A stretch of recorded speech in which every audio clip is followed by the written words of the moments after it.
Estamos no mês de setembro de 2024 aqui na vitrine tecnológica da Embrapa e comigo aqui o meu grande guru de integração lavoura-pecuária e de forrageiras de trigo do propósito, esse homem que já há 20 e poucos anos me orienta, Dr. Renato Fontanelli.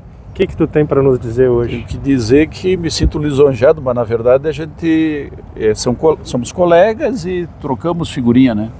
Eu acho que quando a gente diz realmente figurinhas, aquelas são as campeãs, as minhas são aquelas que tem várias. Experiência, né? Bueno, eu vou tentar dar uma síntese do que nós mostramos nessa estação aqui, né? Como foi falado ali, meu nome é Renato Fontanelli, eu trabalho num apoio aqui ao melhoramento na Embrapa Trigo e tentando desenvolver tecnologias, outros usos além do grão tradicional lá para indústria de panificação ali, para alimentação humana, né? E aqui a gente trabalha com 6 espécies de inverno, né? Seriam 5 cereais e aveia preta, né? Tá certo? O que são os cereais? É trigo, carro-chefe aí, mas também triticale, cevada, centeio e aveia branca. E também aveia preta. Então aqui tem uma síntese aqui de umas maneiras de ganhar dinheiro durante o inverno ali, ó. Além de cobrir o solo dos ganhos indiretos, de raiz e tal, nós podemos fazer dinheiro com pasto, com forragem conservada, né? E aí a gente fala em pré-secado aqui porque é uma tecnologia que está consolidada aqui nas nossas condições, mas isso aqui é um silo, né? É uma silagem. É uma silagem. Então silagem pré-secada, por que pré-secada? Porque tem umidade demais, eu não posso levar para o silo, vou perder muito por aquilo chamado chorume, escorrimento, que são nutrientes então de melhor valor nutritivo, né? Então o que a gente faz, o mundo faz isso, é deixar perder umidade para você ter uma boa compactação, mas porque um dos princípios aí da ensilagem é pouco oxigênio, a gente quer uma condição anaeróbia, né? E não é à toa que hoje tem filmes aí com barreira de oxigênio, né? Então vem ser aquela lona tradicional lá que tem troca gasosa. Então, minimizar perdas por respiração, então enquanto tiver o oxigênio está respirando, né? E outro ponto é baixar o pH. Como é que se abaixa o pH? Eu estou criando um meio anaeróbio, criando condições dos micro-organismos, principalmente bactérias, né? Formadoras de ácido, principalmente ácido lático, mas também acético, né? Propiônico e quase nada de butírico de preferência, né? E isso leva um abaixamento de pH que ele fica conservado como se fosse uma lata de pepino, um vidro aí de compota que a gente conserva aquilo com vinagre, né? Um ácido, que é ácido acético, né?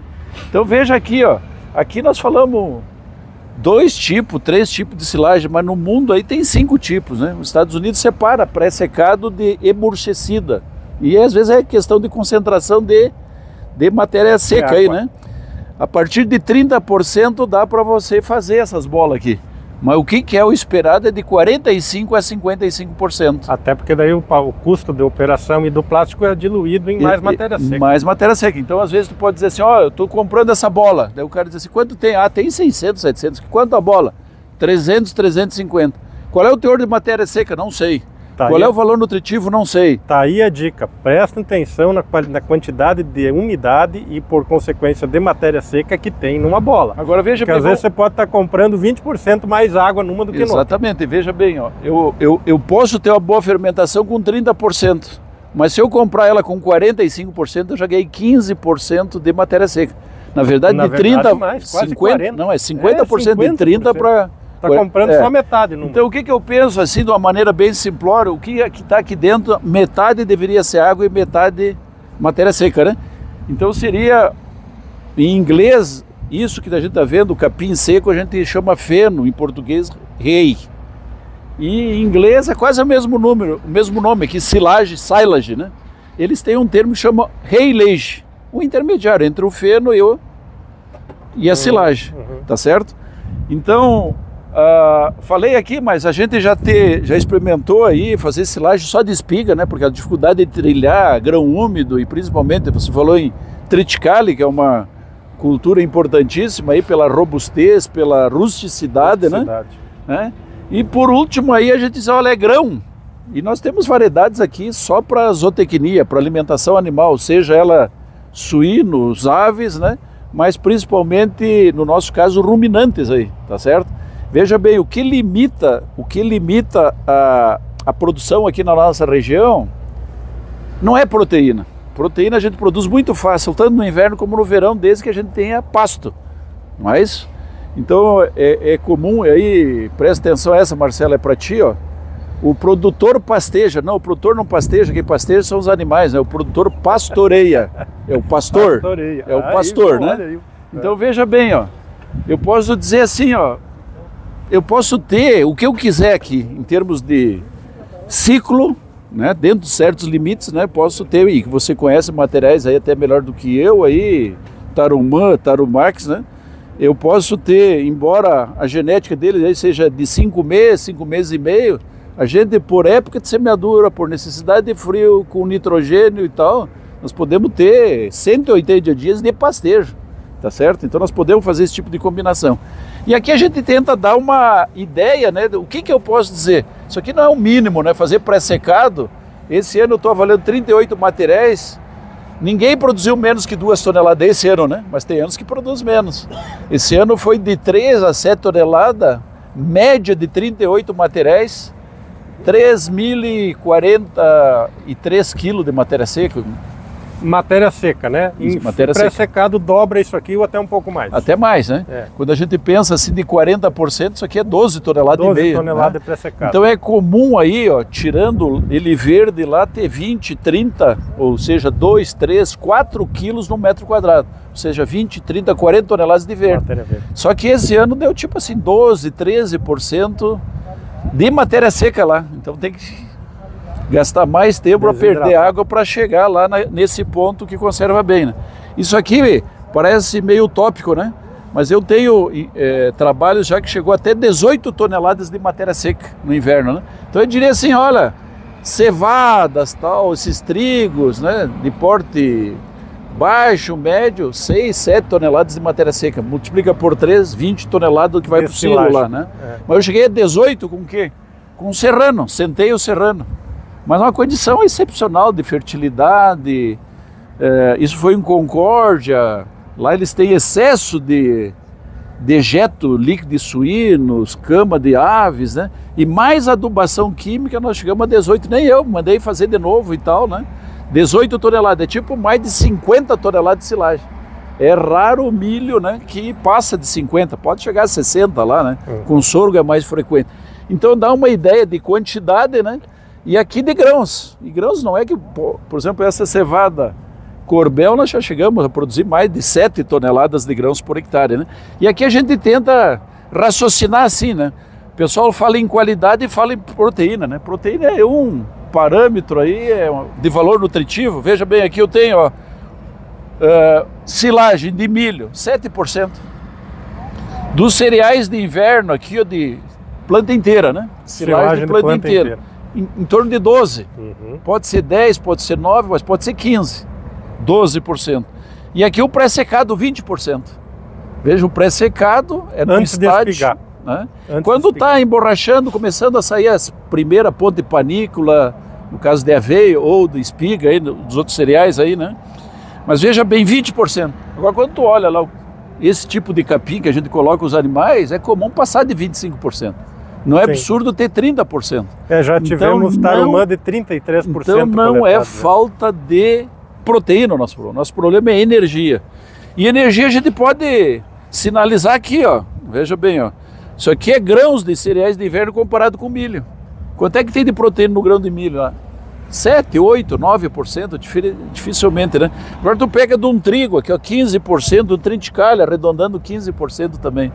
Então veja bem, ó, só que quando a gente está falando silagem, você não é que não queira proteína, vinda é bem-vinda, né? Sim. Mas a gente faz silagem por volumoso energético.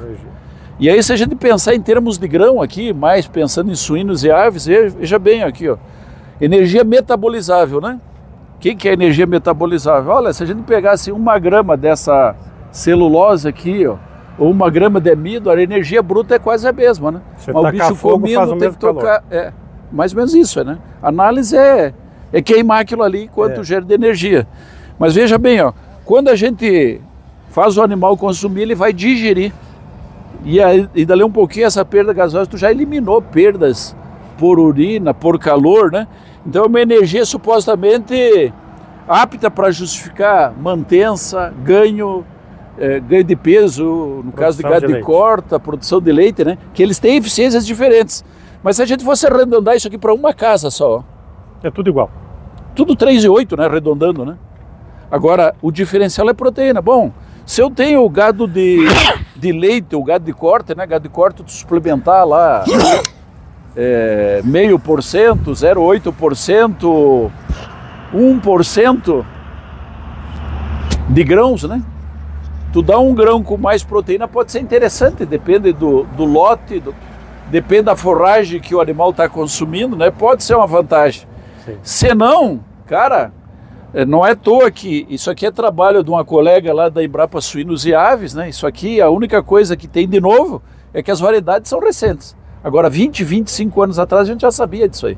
Inclusive, às vezes os trigos chegam até 18, tem uma variação muito grande. Pode, o tarumã muitas vezes chega nesse nível, né? Pode, exatamente, né? Então, o recado que a gente dá é o seguinte, ó, pasto, tudo isso aqui serve para pasto.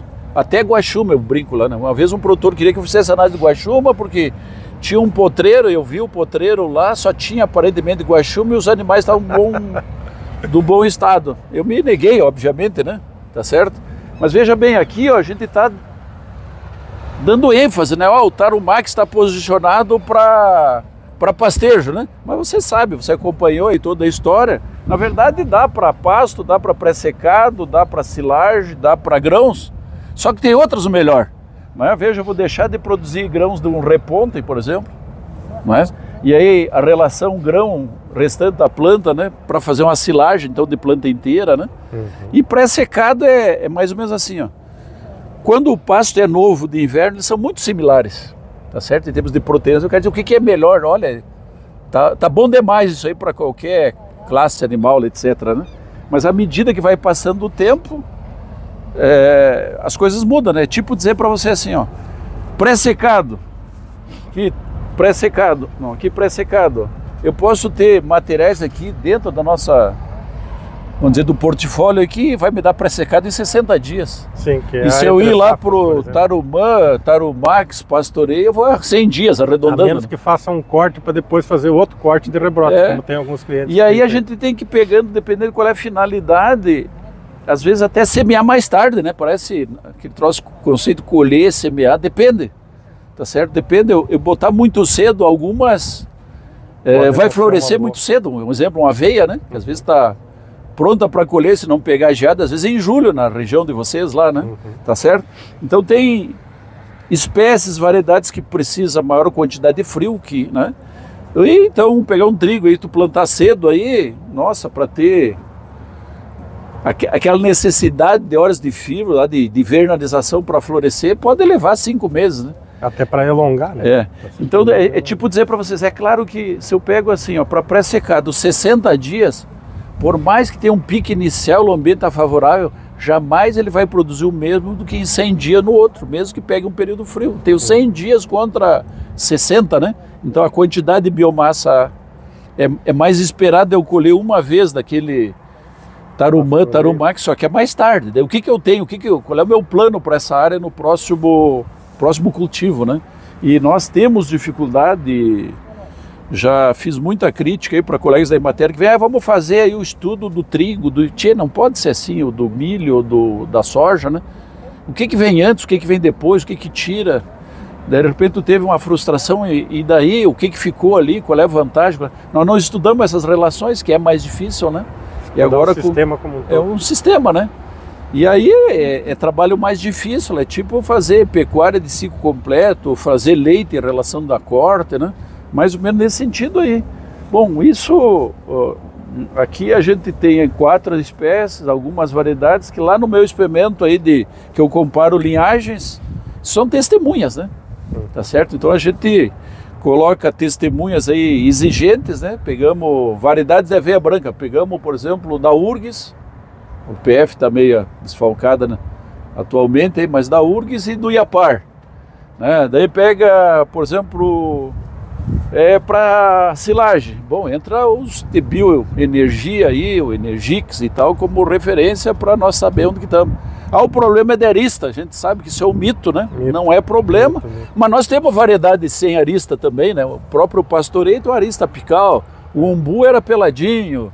Então a gente tem esse tipo de portfólio e tem linhagens aí, ó, tão boas ou melhores do que essas que são supostamente importadas aí.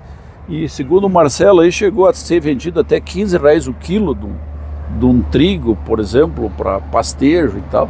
E a solução chega lá no produtor, o cara faz a conta. Acaba custando mais caro e produzindo a mesma coisa ou até menos. Então veja bem, o que um Lennox, por exemplo, aqui para nós comparado com isso aí. Dependendo da situação, além de ser muito mais barato, né?